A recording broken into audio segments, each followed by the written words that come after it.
मराठी भाषेला अभिजात भाषेचा दर्जा केंद्र सरकारने जाहीर केला। अमृतातेही पैजा जिंके हे शब्द आज माय मराठीने सार्थ केले। मराठी भाषेच्या अभिजातपणावर राजसत्तेची मोहर उमटली आहे। नमस्कार, मी पत्रकार किशोर पुजारी, आपण पाहता SG यूट्यूब चॅनल। अभिजात म्हणजे काय याचा विश्वकोशातील अर्थ पाहिला तर उच्च दर्जाची, कुलीन, खानदानी, घरंदाज, थोरमानाची अशी ही आपली भाषा। यापूर्वी संस्कृत, तमिळ, तेलुगू, उडिया, कन्नड, मल्याळम या 6 भाषांना अभिजात भाषेचा दर्जा मिळाला। मात्र मराठी भाषेला अभिजात भाषेचा दर्जा मिळावा ही मागणी बऱ्याच वर्षापासून होती। याबाबतची प्रत्यक्ष कार्यवाही मात्र 2012 या साली झाली। प्राध्यापक रंगनाथ पठारे यांच्या अध्यक्षतेखाली एक समिती नेमलेली होती। प्राध्यापक हरी नरके, डॉक्टर नागनाथ कोतापल्ली आदी समिती सदस्यांनी याबाबतचा अहवाल राज्य शासनाकडे सुपूर्द केला होता। तत्कालीन मुख्यमंत्री पृथ्वीराज चव्हाण यांनी साहित्य अकादमीमार्फत केंद्र सरकारला अहवाल सादर केला होता। मात्र काही कारणाने केंद्र सरकारकडून विलंब होत होता। सध्याच्या राज्य शासनाने याबाबतचा पाठपुरावा करण्यासाठी ज्ञानेश्वर मुळे यांच्या अध्यक्षतेखाली फेब्रुवारी 2024 मध्ये एक समिती गठीत केली होती। अखेर 3 ऑक्टोबर 2024 रोजी हा निर्णय घेण्यात आला।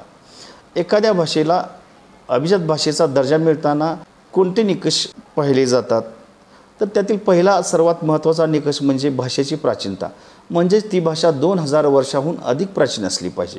दुसरा निकष आहे भाषेची मौलिकता आणि संलग्नता। भाषेची मौलिकता म्हणजेच उत्कृष्टता, त्याचं महत्त्व, मूल्य व त्यातील सातत्य या बाबीचा प्रकर्षाने विचार केला जातो। तिसरा निकष भाषिक आणि वाङ्मय परंपरेचे स्वयंभूषण, म्हणजेच त्या भाषेतील वाङ्मय परंपरेत त्या भाषेच्या वाङ्मयीन आभूषणांचे असलेले सालंकृतपण। आणि चौथा निकष प्राचीन भाषा व तिचे आधुनिक रूप यांच्यात पडू शकणाऱ्या खंडासह जोडलेले अथवा असलेले नाते, म्हणजेच भाषा फक्त पुरातन काळापासून अस्तित्वात आहे की त्याचे सद्यस्थितीतील व्यवस्थेशी असलेले संलग्नपण, या सर्व बाबींचा निकष पाहिला जातो। विशेष म्हणजे या सर्व निकषावर व कसोट्यावर उत्तीर्ण होत त्या निकषांना पूर्ण उरत हा अभिजात भाषेचा दर्जा माय मराठीने सन्मानपूर्वक प्राप्त केला आहे। मराठीत उपलब्ध असलेला गाथा सप्तशती हा ग्रंथ 2000 वर्षापूर्वीचा पुरातन ग्रंथ आहे, तर मराठी भाषेतील पहिला शिलालेख 2220 वर्षापूर्वीचा असून पुणे जिल्ह्यातील जुन्नर जवळच्या नाणेघाटातील आहे। संत ज्ञानेश्वरांची ज्ञानेश्वरी असेल, लीळाचरित्र, विवेकसिंधू हे भाषा प्रगल्भ झाल्यानंतरचे उल्लेखनीय ग्रंथ आहेत। भारतात साहित्य क्षेत्रातील अत्युच्च कामगिरीबद्दल दिला जाणारा ज्ञानपीठ पुरस्कार आतापर्यंत वि.स. खांडेकर, वि.वा. शिरवाडकर तथा कुसुमाग्रज, विंदा करंदीकर व भालचंद्र नेमाडे यांना सन्मानपूर्वक प्रदान करण्यात आला आहे। याहीपेक्षा वैशिष्ट्यपूर्ण बाब म्हणजे साहित्यरत्न अण्णाभाऊ साठे यांना रशिया येथे भाषण करण्याची संधी मिळाली होती। त्यांनी सांगितले की आज आपणास मराठीतून भाषण ऐकावे लागत आहे, ही मराठीची महती आहे। ही संधी त्या मराठीमुळे मला इथं मिळत आहे। मी शिवरायांच्या भूमीतून आलेलो आहे। शालेय जीवन फक्त 1.5 दिवसाची मिळालेले किंवा शाळेत 1.5 दिवस गेलेले या साहित्यरत्नाने कित्येक कादंबऱ्या लिहिल्या। त्यांनी लिहिल्या फकीरा या कादंबरीवर PhD करणारे विद्यार्थी तयार होत आहेत। ही या भाषेची महती आहे। 12 कोटी लोकसंख्या असलेल्या महाराष्ट्र राज्य या राज्यात पूर्णतः मराठी बोलली जाते, तर ही भाषा भारतात 3ऱ्या क्रमांकावर तर जगभरातील 10 ते 15 क्रमांकामध्ये मोडते। भारतभर व जगभरात मराठी भाषा बोलणारे कोट्यावधी मराठी भाषिक आहेत।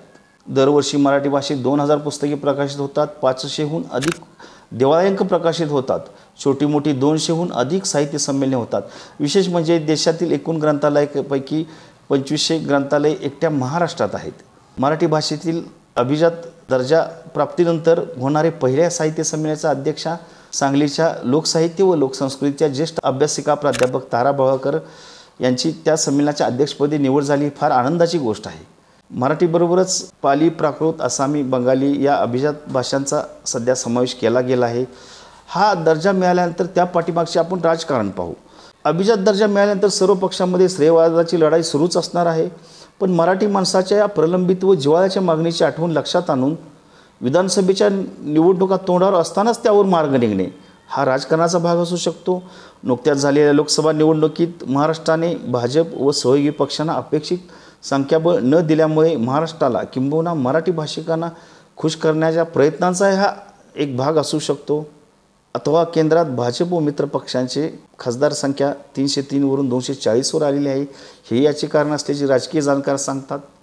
कारण काही असो, आमच्या माय मराठीला अभिजात भाषेचा दर्जा मिळाला हे सर्वात महत्त्वाचे आहे। अभिजात दर्जा मिळाला म्हणून काय फायदा होतो याचा जर विचार केला तर भाषेच्या संवर्धन आणि वृद्धीसाठी केंद्राकडून प्रतिवर्षी 300 ते 500 कोटी रुपयाचा निधी उपलब्ध होऊ शकतो। भारतातील वेगवेगळ्या विद्यापीठात मराठी भाषेची समृद्धी अभ्यास जोपासणारी अध्यासने तयार होऊ शकतात। त्यामध्ये मराठी विभाग निर्मिती व मराठी अभ्यासक्रम शिकवला जाईल। त्याबरोबरच प्राचीन ग्रंथांचे जतन भाषांतर होऊ शकते, भाषा भवन उभारणी होऊ शकते। याबरोबरच भाषेचा प्रचार व प्रसार करणाऱ्या ग्रंथालयांना भरीव अनुदानही मिळू शकते।